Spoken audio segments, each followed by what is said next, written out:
Galera, assisti o segundo episódio de Solo Leveling e se o primeiro episódio me deixou hypado, esse aqui veio pra cravar de vez que esse anime tá no meu coração. É oficial, Solo Leveling conquistou território no coração do Cavaleiro Nerd. Fala galera, Carlos por aqui e esse é mais um vídeo do Cavaleiro Nerd.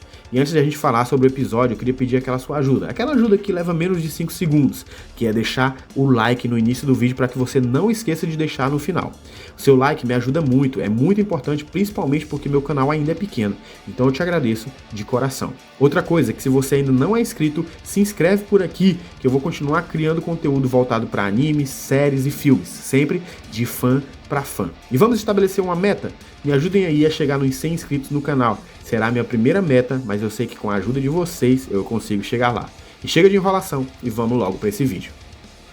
Então galera, o segundo episódio já começa exatamente onde o primeiro terminou, com aquela estátua sinistra que estava trucidando todo mundo junto com aquelas estátuas menores, né? O cenário é mostrado ali em algumas partes ensanguentadas, outras partes incineradas, né, pelo raio que a estátua de Deus estava lançando pelos olhos, né? Uma devastação sinistra. E a trilha sonora também ficou maravilhosa, é um tom épico puxado para o terror, né, o que evidencia o desespero que os caçadores vivos estão sentindo ali na hora. Na verdade, eles estão ali, né, se perguntando o que eles vão fazer, porque todos aqueles caçadores são no máximo rank B, né, e aquela situação era no mínimo para rank A ou mais, né? O líder da missão, ele tá ali junto com o Sung, ele agradece o Sung, porque eles só desviaram daquele primeiro ataque da estátua graças ao Sung, né? Porque foi ele que falou para eles se abaixarem. Olha aí, o mais fraco e subestimado da missão fez uma diferença para a sobrevivência do grupo. E na verdade, ele ainda vai fazer muito mais. O menino Sung vai ser simplesmente brabo nesse episódio. E sabe aquela pergunta que eu fiz no vídeo passado? Sobre não saber como seria o desenvolvimento do protagonista e tal, sendo que atualmente ele é o personagem mais fraco, que a proposta do anime diz que não dá pra ninguém subir do ranking que recebe. Lembrando que eu não li o mangá, tá pessoal? Pois bem, no final desse episódio, eu acho que eu tive a minha dúvida, né, respondida. Mas vamos continuar, porque o líder da missão, ele tá ali junto com o nosso protagonista, com o Sung, conversando com ele. E aí o Sung percebe que o velho perdeu o braço, né? E aí ele pede pro rapaz estancar o braço dele ali e diz que pretendia pedir ajuda para Juhi, né, que é a caçadora responsável por curar quem se machuca ali nas missões. Mas ela tá no chão totalmente em pânico e emocionalmente abalada. E é impossível que ela, né, contar com ela naquele momento. Galera, é nessa hora que o Sung começa a mostrar o seu valor, porque ele começa a juntar algumas coisas. Nessa hora tem um dos caçadores, que eu acredito que tinha um poder de super velocidade, ele se desespera, diz que não aguenta mais ficar parado ali, que confia na velocidade dele e sai, né? Sai correndo. Quando ele sai, galera, a estátua de Deus, ela solta uma rajada de fogo pelos olhos e de uma lambida só, ela fumega o cara. Que só sobra os tornozelos pra baixo, né? Dos tornozelos pra baixo. Só os pezinhos do cara ali jogado no chão. E aí o Sung percebe que a estátua ela pode matar todos eles ali quando ela quiser. Mas ela não tá fazendo isso porque ela só mata quem se mexe. É o Round 6 dos animes, né? E ele associa isso a umas inscrições que eles leram no episódio passado, lá em uma das estátuas, né? Que dizia o seguinte: venere a Deus, louve a Deus, acredite em Deus.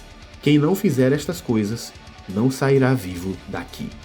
E então ele deduziu que aquela estátua não queria lutar, ela queria ser exaltada como uma divindade, e caso contrário, ela exterminaria todos eles. Quem joga RPG sabe que não é simplesmente bater e matar monstros, né? Existem algumas missões que envolvem resolver enigmas, né? Resolver paradoxos, e esse é um exemplo muito legal. Como eu já falei, né, para vocês no primeiro vídeo, Solo Leveling é um mangá que bebe muito dessa fonte dos RPGs. Então, como o primeiro mandamento da inscrição era venere a Deus, o Sung faz com que todos os caçadores ali presentes se ajoelhem diante da estátua. E ela cessa o ataque, né, que lançaria com os olhos, porque ela já estava preparando uma rajada pelos olhos. E aí quando eles se ajoelham, os olhos se apagam. Por um instante fica tudo bem. Mas não é só isso não. O mandamento ainda tem mais duas partes. E aí nesse momento, galera, a estátua, eles pensavam que estava tudo bem, né? E aí a estátua abre aquele sorriso macabro e começa a andar. O segundo mandamento precisa ser feito. Louve a Deus. Aí um dos caçadores deles lá, ele diz que estava estudando, né, etimologia, folclore e tal, e que conhecia algumas formas de louvar deuses.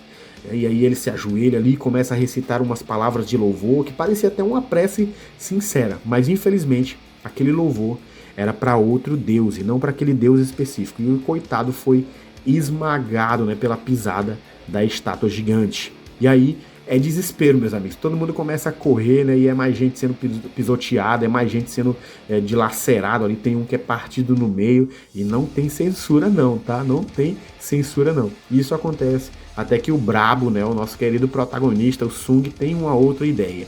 Ele olha em volta ali enquanto ele corre e percebe que dentre as estátuas com armas, tem estátuas com instrumentos musicais, né? E ele associa isso ao louvor, e aí ele manda que todos eles corram e fiquem cada um em uma estátua que tem um instrumento. E ao chegar nessas estátuas, cada uma delas faz o som do seu instrumento específico, né? Fala sério, galera. Assistindo isso, você não se sente imerso num jogo, assim, tendo que resolver enigmas, né? Diz aí nos comentários se isso acontece comigo, porque é exatamente assim que eu me sinto. Enfim, o plano mais uma vez dá certo, né? Só que o Sung, ele tá protegendo a sua amiga, a Jo-hee, né? E eles dois, eles chegam em uma estátua e a estátua não toca, porque duas pessoas não podem ficar na mesma estátua. Então ele deixa ela lá e corre para outra estátua. E nessa hora é a hora da aflição, porque você fica naquela angústia de saber se ele vai conseguir chegar ou não, mesmo sabendo que ele é o protagonista, né, galera? E ele é quase pisoteado, para na estátua errada, sofre um ataque, né, cortante, que tem uma estátua lá que tem um escudo afiado assim, ela quase corta ele, aí ele se esquiva, é esmagado, é quase esmagado de novo, né, pelo pé daquela estátua maior, da estátua de Deus, mas ele consegue ir se arrastando, ele chega na estátua, aí a estátua dele entoa um som, né, que a estátua dele aí não tem instrumento, mas é a da voz, então ela entoa um som e o ataque para por hora. Mas aí a gente percebe que o nosso protagonista perdeu a perna nesse último ataque, né? Ele teve a perna decepada, galera. E aí no meio daquele frenesi, a curandeira tenta curar o Sung, né? Mas ela já tá esgotada demais, ela se esforça tanto que chega a sangrar pela boca e pelos olhos. E aí enquanto o ataque cessou, um dos caçadores culpa o líder da missão por ter decidido ir para lá, sendo que antes foi feita uma votação para decidir se eles iam ou não, e esse mesmo caçador foi um dos que voltou a favor, voltou para ir, né? E aí eles foram para lá e tal, e agora ele tá culpando o líder da missão, né? É inevitável, galera. Em todo lugar tem que ter um otário, né? E aí no meio da discussão, um altar é erguido pela estátua. Ainda falta um dos mandamentos: acreditar em Deus. E pelo altar, eles pressupõem que precisam deixar alguém para ser sacrificado. E o líder, como ele foi considerado culpado por aquilo, por ter levado as pessoas para lá, ele se dispõe a ficar.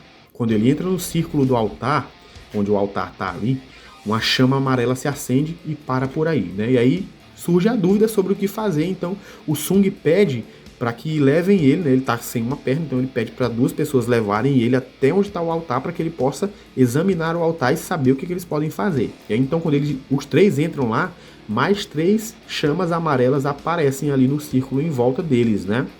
E aí ele entende que aquelas chamas é uma chama para cada uma das pessoas que está lá dentro e só poderão continuar com aquela prova, com aquele enigma, se todo mundo que está naquela sala entrar ali dentro daquele círculo, né? Então, no caso, são 6. E aí, quando eles entram, fica um total de 6 chamas amarelas em volta deles, que representam cada um deles, né? E aí, em volta, num círculo maior, em volta das chamas amarelas, se acendem 23 chamas azuis, né? E aí, o portão que estava trancado se abre. Aparentemente, agora é possível sair. E aí, uma das chamas azuis se apaga e as estátuas começam a se mover em direção a eles de novo, né? E aí, no caso, se as chamas amarelas representam cada um deles, as chamas azuis são uma espécie de cronômetro, né? Que é uma contagem para sabe-se lá o que. Até o momento a gente não sabe para o que é. Mas vamos descobrir no decorrer do episódio. O Sung percebe que é como aquele jogo, né? Se você olhar para a estátua, ela fica parada, e se você tirar os olhos, ela se move em direção a você até te atacar.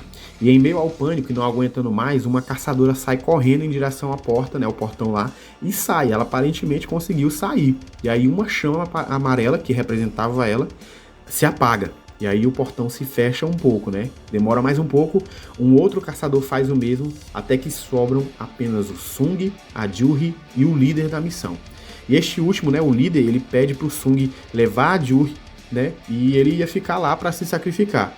Mas como é que o Sung ia fazer isso, né, a tempo, sendo que ele só tava com uma perna? E a menina, ela ela cai no chão lá, diz que não consegue sentir as pernas dela, então ela também não consegue ir carregando o Sung, né? E aí então o Sung pega e decide ele mesmo ficar e pede para o líder levar a Juri para fora e se salvarem, e ele fica para se sacrificar. E galera, quando o Sung fica ali sozinho, é uma sequência de cenas totalmente brutal, onde as estátuas, né, começam a atacar sem dó e nem piedade o nosso querido protagonista, né? E é assim, é um cara de uma estrutura normal, estatura normal, sendo despedaçado por espadas de estátuas gigantes, né? Então ele perde um braço, perde uma perna, é empalado e o sangue jorrando sem nenhuma censura, é chuva de sangue. Galera, é muito brutal, né? E o interessante é que ele começa falando em pensamento que isso era um sacrifício para ajudar os outros, né? Que valeria a pena e tal. E aí depois ele começa a falar algo que eu imagino que seja o que eu e você falaríamos se a gente estivesse no lugar dele, né? Ele começa a falar: o quê? Sacrifício? Não, eu não quero morrer, que papo é esse? Eu também tenho família, eu também queria voltar vivo para casa, né? Ele começa a cair na real de que ele tá sendo morto ali. Só que, sabe aquelas chamas azuis? Elas eram realmente um cronômetro para contar se ele e quem mais estivesse ali sobreviveria aos ataques, né? Até que todas as chamas se apagassem. No caso, era para pessoa que estivesse ali sofrer todos aqueles ataques, e se ela sobrevivesse até o final, aí, galera, iria acontecer alguma coisa, né? E aí quando ele iria tomando o golpe final da estátua, a última chama se apaga e ele sobrevive, né? Quase morto, mas sobrevive. Então, de uma forma totalmente inesperada, aparece uma interface de videogame ali, com a seguinte notificação: missão secreta, coragem dos fracos. Você possui as qualidades para ser um jogador. Você aceita? Seu coração vai parar em 0,02 segundos caso não aceite. E então, o botão sim é selecionado e o episódio termina. Galera, é aqui. É aqui que o menino Sung vai se tornar um personagem poderoso. Eu não sei em qual nível de poder ele vai chegar, mas acredito que ele vai ficar muito poderoso, né? Editando o primeiro vídeo lá, eu vi algumas imagens dele no mangá que me dão a impressão de ser um personagem muito badass, né? Além de algumas cenas também na abertura, né? Na abertura do anime, que aparecem lá que, cara, ele é muito badass, né? E eu não quero acreditar que vai ser um Isekai, né? Dentro de um Isekai, porque se você levar em conta que eles atravessam um portal e tal para lutar com criaturas em um outro mundo, parece muito com a temática dos Isekais, mesmo que não seja propriamente dito né? Mas aí lá aparece uma interface de jogo dentro e tal que faz ele ficar poderoso quando acessa. Não, eu não acredito que seja isso, né? Eu acredito que aquele deus testou aquelas pessoas para ver qual deles era o mais corajoso, né? O nome da missão era Coragem dos Fracos. E no fim, o Sung passou e vai receber algum tipo de poder divino, né, que vai colocar ele no mínimo ali no rank A ou rank S, né? Você que leu o mangá, não me dê spoiler nos comentários, mas comentem aí se vocês gostaram do episódio, né, quais são as suas expectativas para os próximos. Não esquece de deixar o like e nem da sua inscrição, que eu te agradeço de coração. Vamos chegar nos 100 inscritos. E eu vou ficando por aqui. Fiquem todos com Deus e até o próximo vídeo.